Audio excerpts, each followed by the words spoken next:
Good evening everybody. আজকে যে বিষয়ে ছোটখাটো একটা আলোচনা করার জন্য সবাইকে এক জায়গায় করা, আমাদের মধ্যে বহুত স্টাফ উইকলি অফে আছে আর কিছু স্টাফ ব্রেকে আছে। তো ভিডিওটা এই কারণে বানানো হচ্ছে, তারাও দেখতে পাবে। তো বিষয়টা এটা, কালকে হোলি আছে। তো হোলি বিষয়ে অলরেডি ম্যানেজার স্যার আমাদের গ্রুপে ইনফর্ম করে দিয়েছে যে বিকেল 5টা থেকে কালকে রেস্টুরেন্ট খোলা থাকবে। তো সবাই 4টে সাড়ে 4টে নাগাদ সবাই চলে আসবে ডিউটিতে। সকালবেলা দুপুরবেলা স্টাফ কুক চলে আসবে, এসে ও রান্নাটা করে দেবে। যদি দুপুরবেলা কারোর খিদে পায় এসে খেয়ে যেতে পারে, আর কারোর যদি কোনো মিজা রেডি ফেডি করার থাকে সেটা এসে শুরু করতে পারে। বাট গেস্ট নেওয়া শুরু করবে 5টা থেকে। তো আর একটা কালকে আমাদের একটা স্পেশাল ভাবে মেনুর আয়োজন করা হয়েছে স্টাফ ফুডের উপরে। স্টাফ ফুডের মেনুটা থাকছে, ধরো ননভেজ থাকবে, ওর সাথে হয় ফ্রাইড রাইস, আর ননভেজে যদি হয় তাহলে বিরিয়ানি হতে পারে। কারণ কোম্পানির তরফ থেকে বলে চিকেনটা করানো হয়েছে।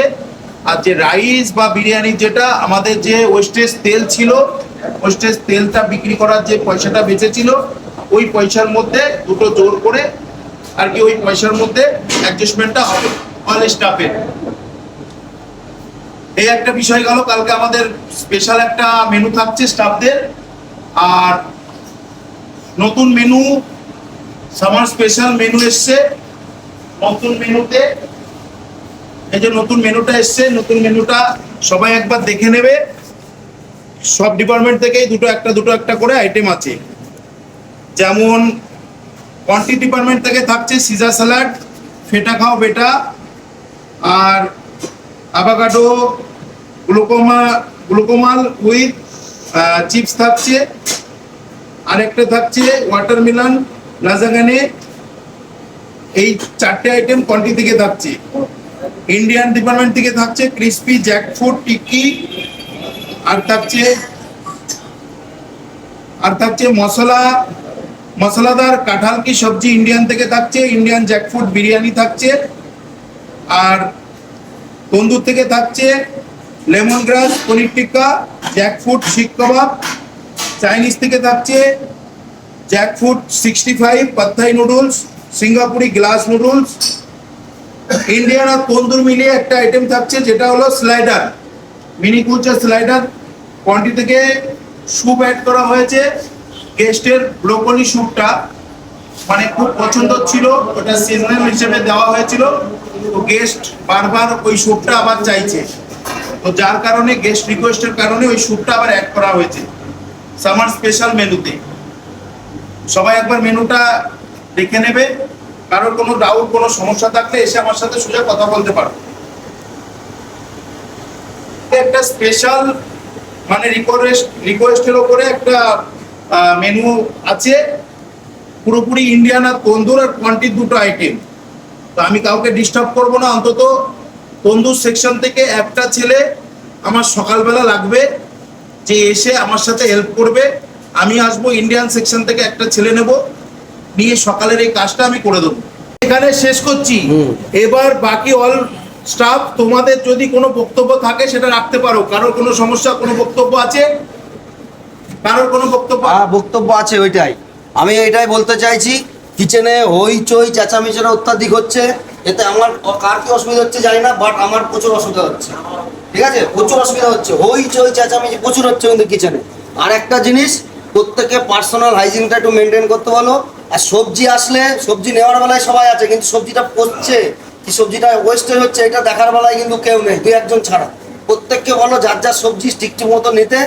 আর আগেকার মাল আগে নিতে বলো, পরের মালটা যেন পরে যেন না, এটাই আমার বলার। আর সবজিটা যেন ফ্রিজ, এবং সবজি ওখানে পড়ে থাকছে, যখন এখানে স্টোরে যখন সবজিগুলো থাকছে, গাজর পচে যাচ্ছে, কি পচে যাচ্ছে, আগের মালটা নিচ্ছে না। এটা একটু সবাইকে মেনটেন করতে বলো, যাতে একার পর কেউ যেন পাকানো পেছন না পড়ে। সবাই মিলেজুলে করলে প্রচুর কিছু না, এখানে কুইন্টাল সবজি আসছে না।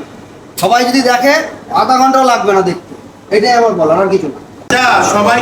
সবাইকে একটা রিকোয়েস্ট, অরুণ সাহেব যেটা বললো, সবার কাছে এটা রিকোয়েস্ট, কিচেনের অল স্টাফ সবাই সবার পার্সোনাল গ্রুমিংটা অন্তত মেনটেন রাখার চেষ্টা করো। যাদের মুখে দাড়ি আছে, দাড়িটা অন্তত সেভিংস করে রাখো। হ্যাঁ, হাতের নাখুনগুলো প্লাস প্রপার ভাবে শু পরে আসো, শু পরে এসে সেফটি শু না হোক, কমসে কম শু পরে আসো যেন নিজের অসুবিধা না হয়। বাই চান্স তোমার হাত থেকে তুমি কাটিং করছো, তোমার নাইফটা পড়ে যেতে পারে, বা কোনো অয়েলের কাজ করছো, গরম হট অয়েল তোমার পায়ে পড়তে পারে, এতে লোকসান তোমার নিজের হবে। সুতরাং এই জিনিসগুলো যারা করছো তারা মেনটেন রাখো। আর একটা জিনিস, আমাদের কিছু শেফদের সমস্যা হচ্ছে, আর যারা এই জিনিসগুলো করছো তারা অন্তত এই জিনিসগুলো কেয়ার করো যে যেন নেক্সট টাইম এই জিনিসগুলো না হয়। কিচেনে অত্যাধিক শোর শরাবা, চিল্লামিল্লি এগুলো যেন না হয়। পার্সোনাল ব্যাপারে মানে কাজের বিষয়ে কোনো কথাবার্তা বলার হলে সেটা আপোষে বলো। আর একটা জিনিস যখন হয়, আমাদের যখন ক্রাউড থাকে, কিচেন থেকে খাবার বেরোচ্ছে, তখন হয়তো হয় মাইকে যেটা আমরা আওয়াজ করি, অর্ডার করা হয়, হয়তো ওই একটা শোর হতে পারে, বাট ওটা মাইকের আওয়াজ, ওটা হবে। আর ন্যাচারালি তোমরা গল্প বা তর্ক বিতর্ক, গালি গলাজ কিচ্ছু কিচেনের মধ্যে করো না, শোর শরাবা চিল্লাচিল্লি করো না, আপোষে কথা বলো। কেউ কারোর সাথে কথা বললে সেটা আপোষে কথা বলো, যেন সেই ব্যক্তিটা তোমার কথাটা শুনতে পায়, আদারওয়াইজ নেক্সট কোনো পার্সনের কানে যেন সেই কথাটা না যায়।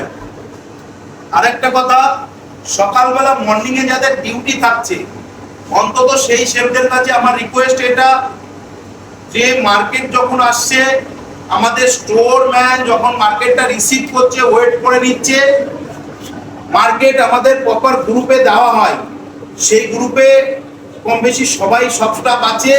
আর যদি কেউ না থাকে আমায় বলো, আমি সেই গ্রুপে তাকে অ্যাড করে দিচ্ছি।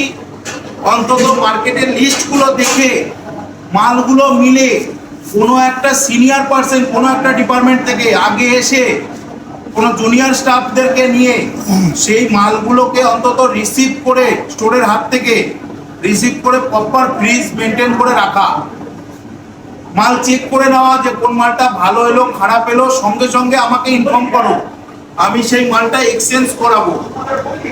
আদারওয়াইজ কোনো যদি কারোর সমস্যা থাকে সেটা আমাকে বলতে পারো। নির্মল কাকা, আমাদের কেএসটি হেড নির্মল কাকা, 4-5টা যে কেএসটি স্টাফ আছে তাদের মধ্যে হেড নির্মল কাকা। নির্মল কাকার কাছে একটা আমাদের অনুরোধ, বহুত বাসনপত্রে এঁঠো লেগে থাকছে, নোংরা লেগে থাকছে, বহু প্লেটে হলদে ভাব যাচ্ছে না। এই জিনিসগুলো তোমাকে খেয়াল করতে হবে, যেন যেটুকু বাসন ধোয়া হচ্ছে প্রপার ভাবে ক্লিনিং যেন হয়। আমাদের স্টাফ কুকে কমপ্লেন ছিল এটা, মর্নিং এ আমি এসে বাসন পাচ্ছি না, এঁঠো বাসন পড়ে থাকছে, আমাকে ধুয়ে নিয়ে আমাকে রান্না করতে হচ্ছে। তুমি অন্তত তোমার টিমকে গাইড করো, তোমার টিমকে ইনফরমেশন দাও যে মর্নিং এ এসে ফটাফট যেন স্টাফের কোনো বাসনপত্র এঁঠো না থাকে। দরকার হয় রাত্রির বেলা ক্লিনিং করে রেখে ধুয়ে যাও, যেন সকালবেলা সেই ছেলেটা এসে সমস্ত মালপত্রগুলো ক্লিনিং পায়, তার কাজ করতে যেন কোনো রকম অসুবিধা না হয়। আরেকটা রিকোয়েস্ট আমার, যে আমাদের যেহেতু ওই দরজাটা ফান্ড, একদম ফান্ড এরিয়া, ফান্ড এরিয়াতে কোনো রকম চেয়ার রেখো না বসার জন্য। চেয়ার দরকারে রাখার হলে ক্যাফেটেরিয়াতে চেয়ার আছে, ক্যাফেটেরিয়াতে 2 মিনিট দিয়ে রেস্ট নিয়ে নাও। ওই ফান্ড এরিয়াটা সবসময় নিট অ্যান্ড ক্লিন রাখো, কারণ ফান্ডের দরজা খুললে গেস্ট ডাইরেক্ট কিচেন দেখতে পায়। ফার্স্ট ইমপ্রেশন, গেস্ট যদি কিচেনে দেখে নোংরা, খাবার অর্ডার করার সময় উনি ভাববে যে কিচেনটা হয়তো নোংরা হবে। ভেতর এরিয়াটা আমাদের যথেষ্ট ক্লিনিং, বাট ফান্ড এরিয়াটা ক্লিনিং রাখার জন্য চেষ্টা করো। সিনিয়র কিছু বলে জুনিয়ররা মুখের পর একটা কথা বলে দিচ্ছে, একটা ইগনোর করে দিচ্ছে, আর মুখটা খুলে থাকে। এইটা কি স্টেপ? অল জুনিয়র স্টাফ সবার কাছে আমার রিকোয়েস্ট, কোনো শেফ যে কোনো ডিপার্টমেন্টের হোক, তোমার পার্সোনাল ডিপার্টমেন্টের সিনিয়র স্টাফ যদিও না হয়, আদারওয়াইজ অন্য ডিপার্টমেন্টের সিনিয়র স্টাফ যদিও হয়, সে যদি একটা কোনো কথা বলে অন্তত তার মুখের ওপরে উল্টো পাল্টা বিহেভিয়ার করো না, জবাব দিও না, কারণ এতে তোমার নিজের কালচার খারাপ হবে, পুরো কিচেনের মহল খারাপ হবে। সুতরাং যে কোনো জবাব দেওয়ার আগে এইটা বিবেচনা করবে উনি একজন সিনিয়র পার্সন, সুতরাং ওনার সাথে কিভাবে কথা বলতে হবে না হবে সেই ব্যবহারটা মেনটেন রেখো, যেন সে সম্মানে তাকে যেন না করতে হয়। আর যদি সে তখন সম্মানে পড়ে, তখন তোমাকেও কোনো রকম কথা শুনতে হতে পারে, এতে ঝামেলা বাড়বে, ঝামেলা কমবে না। অ্যাজ এ আমি জুনিয়র, আমার সিনিয়র, তো আমাকে সিনিয়রের কথা ফলো আপ করা আমার রাইট, এটা আমার বাধ্য, ঠিক আছে? আর কারো কোনো সমস্যা, কোনো কথা, চলো তাহলে ঠিক আছে, থ্যাংক ইউ, চলো।